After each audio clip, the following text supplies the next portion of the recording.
भगवान विष्णु के 10 अवतारों में से ये एक ऐसी कहानी है जो सिर्फ देवताओं और असुरों के युद्ध की नहीं, बल्कि खुद सृष्टि के अस्तित्व को बचाने की है। ये कथा है वराह अवतार की, जहां धर्म की रक्षा के लिए भगवान विष्णु ने एक ऐसा रूप लिया जिसकी किसी ने कल्पना भी नहीं की थी। तो चलिए इस महागाथा की गहराइयों में चलते हैं। जरा सोचिए, अगर एक सुबह नींद खुले और पैरों के नीचे जमीन ही ना हो, पूरी की पूरी पृथ्वी, हमारा घर, ब्रह्मांड की गहराइयों में कहीं गायब हो चुकी हो। सुनने में ये आज किसी साइंस फिक्शन फिल्म की तरह लगता है ना? लेकिन सत्ययुग में ये एक भयानक हकीकत बन गया था।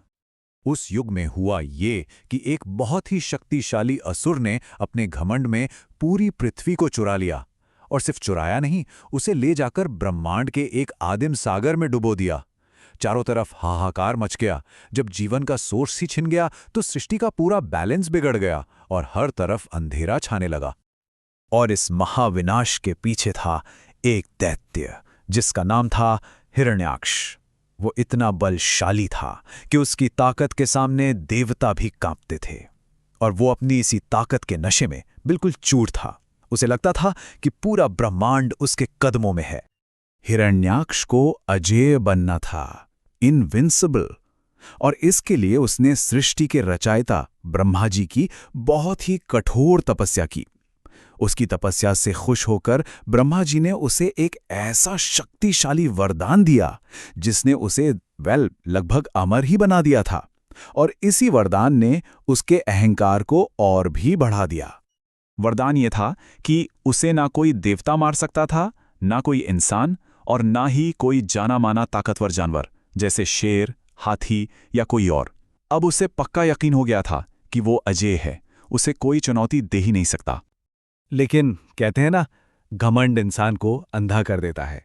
अपने इसी घमंड में उसने एक बहुत बड़ी भूल कर दी। वरदान मांगते समय उसने एक साधारण से दिखने वाले जानवर सूअर का जिक्र करना जरूरी ही नहीं समझा, और यही छोटी सी भूल, यही एक अनदेखी उसके विनाश का कारण बनने वाली थी। हिरण्याक्ष के आतंक से परेशान होकर सारे देवता मदद के लिए ब्रह्मा जी के पास दौड़े।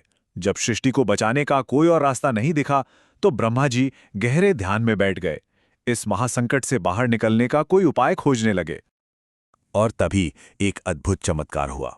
ब्रह्मा जी के ध्यान के दौरान उनकी नाक से एक छोटा सा अंगूठे के साइज का सूअर का बच्चा प्रकट हुआ। सब हैरान थे। किसी को समझ नहीं आ रहा था कि इस भयानक संकट के समय ये क्या हो रहा है। लेकिन इससे पहले कि कोई कुछ समझ पाता, वो छोटा सा जीव देखते ही देखते एक विशाल, एक पहाड़ जैसा रूप लेने लगा। उसका शरीर आसमान को छूने लगा, और जब उसने एक गर्जना की तो पूरा ब्रह्मांड कांप उठा। क्या नजारा रहा होगा वो! ये कोई और नहीं बल्कि स्वयं भगवान विष्णु थे, अपने वराह अवतार में। उन्होंने हिरण्याक्ष के घमंडी वरदान की वो एक कमजोर कड़ी, वो लूपहोल पकड़ लिया था। एक ऐसा रूप जिसके बारे में उस अहंकारी असुर ने कभी सोचा भी नहीं था। भगवान वराह ने बिना एक पल गमाए ब्रह्मांड की उस आदि सागर, गर्भोदक सागर में छलांग लगा दी, जिसके तल में पाताल लोक था। उनका एक ही लक्ष्य था, पाताल की गहराइयों में छिपी हुई पृथ्वी को ढूंढ निकालना और उसे आजाद कराना। पाताल के उस घने अंधेरे में उन्होंने भूदेवी को ढूंढ निकाला। उन्होंने बहुत ही कोमलता से पृथ्वी को अपनी थूथनी पर उठाया और उसे सुरक्षित तरीके से ऊपर की ओर लाने लगे। सृष्टि को बचाने का मिशन अब अपने आखिरी पड़ाव पर था। लेकिन तभी महादैत्य हिरण्याक्ष ने उनका रास्ता रोक लिया। अपनी कैद की हुई पृथ्वी को वापस जाते देखकर वो गुस्से से जल उठा और उसने भगवान वराह को युद्ध के लिए ललकारा। इसके बाद जो शुरू हुआ वो देवताओं और असुरों के इतिहास का सबसे भयंकर युद्ध था। सागर की गहराइयों में ये महायुद्ध पूरे 1000 सालों तक चला। ये सिर्फ ताकत का संग्राम नहीं था, बल्कि ये माया और छल का भी युद्ध था। हिरण्याक्ष ने अपनी सारी की सारी मायावी शक्तियां और आसुरी ताकत का इस्तेमाल किया। उसने हर छल, हर प्रहार आजमाया, लेकिन भगवान विष्णु के इस दिव्य और अजेय रूप के आगे उसकी एक न चली। उसकी हर चाल नाकाम हो रही थी। और आखिरकार भगवान वराह ने हिरण्याक्ष का वध कर दिया। अहंकार का अंत हुआ। अधर्म का नाश हुआ और एक बार फिर धर्म की पुनर्स्थापना का रास्ता खुल गया। हिरण्याक्ष के अंत के बाद भगवान वराह ने भूदेवी को, जो एक सुंदर स्त्री के रूप में थी, अपनी विशाल दाढ़ों पर बहुत ही सुरक्षित तरीके से उठाया और धीरे धीरे उस अंधेरे सागर से बाहर ले आए। ये दृश्य दिव्यता और सुरक्षा का प्रतीक है। उन्होंने पृथ्वी को उसकी सही कक्षा यानी ऑर्बिट में फिर से स्थापित कर दिया। पृथ्वी पर जीवन फिर से पनपने लगा और ब्रह्मांड का जो बैलेंस बिगड़ गया था वो एक बार फिर स्थापित हो गया।